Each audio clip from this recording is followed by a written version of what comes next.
The last item you need to focus on in setting up and maintaining your GTD system is the habit of the review. I do 3 reviews in my life. I do a daily review, a weekly review, and a monthly review. For my daily review, what I do, if I go to my map here, is I take the items out of my OneNote, my meeting notes, my project notes, my email, and from Life, and I put them into my Evernote inbox.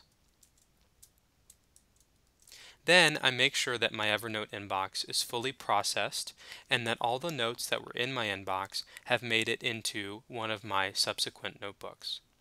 The reason I do this is because there are often items that come into Life that are time sensitive, and if you're not processing your inbox regularly, you'll miss these time sensitive items.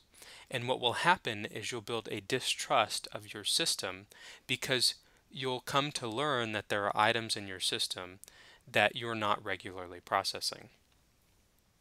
That's the only real daily habit that I follow. There is the weekly review process in which I do all of the activities of the daily review plus a more comprehensive review of my calendar and my Evernote. When I do my weekly review, and it's actually scheduled on the calendar here, Friday at 10 a.m., you can see GTD System Weekly Review. I'll look at my calendar from the week and see if there are any action triggers in my calendar. Were there any action triggers that came from my GTD coaching meeting? What about my agenda? Is it up to date after my GTD coaching meeting? Are there things that I haven't thought of?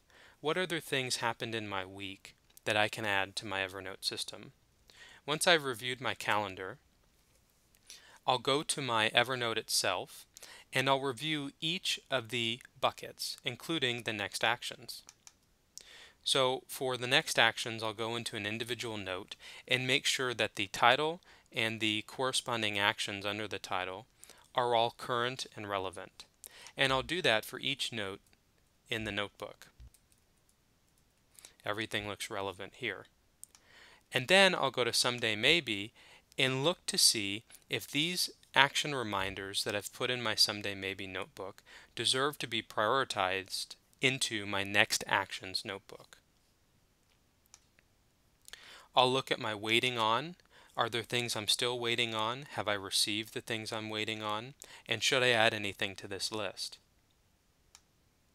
I'll go to my agendas and make sure they're up to date. I'll go to my lists and make sure they're up to date. Now, I typically don't review my reference material because there's a lot of it, but it's a good practice to regularly purge your reference material.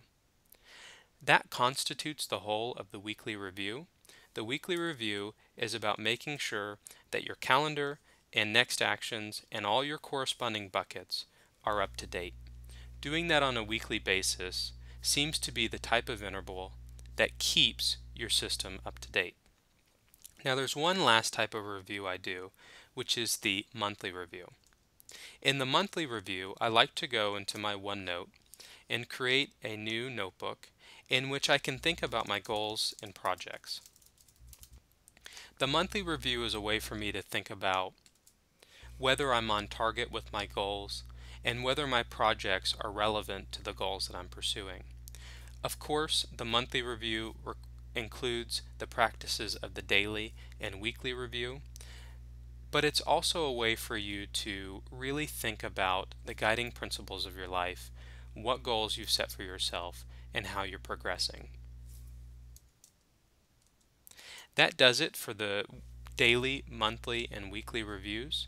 I hope you found this information helpful, and I hope you can use it to establish your own GTD system.